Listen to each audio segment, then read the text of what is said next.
if you want to get this kind of height and power on your backstroke start. Here's the best place to start: your feet. You need to get a really good grip on the wall with your feet. As you take your mark, you'll need to be legal, which means you can have your toes above the water, but you can't curl them over the gutter or stand on the gutter. Colin is playing it safe here, with both feet underwater, but he's got a really good grip on the wall with his feet. If you're worried about slipping, you can place one foot higher than the other.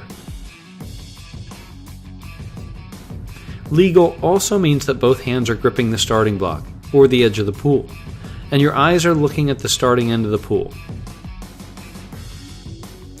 As you take your mark, you also need to be comfortable. You want to compress your body and be ready to explode backwards, but you don't want to be all scrunched up and look like you're hanging on for dear life. This is more what you're after. You want to pull up so that your hips are just under the surface, almost like you're sitting on the water, but a bit lower than that. Colin tries to keep his back straight with just a slight curve. He rolls his head forward just a bit because the head is the first thing to move backward when the horn goes off.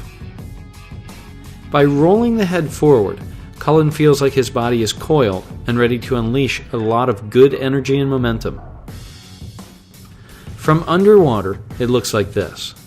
The hips are high, and Colin makes sure he's got a good grip with his feet. If it feels like your feet are slipping, release the tuck just a bit. At the start, Colin thinks about sending his energy up and back, and about getting a clean entry through one hole in the water. You can see that everything starts with the head. Colin's head moves first.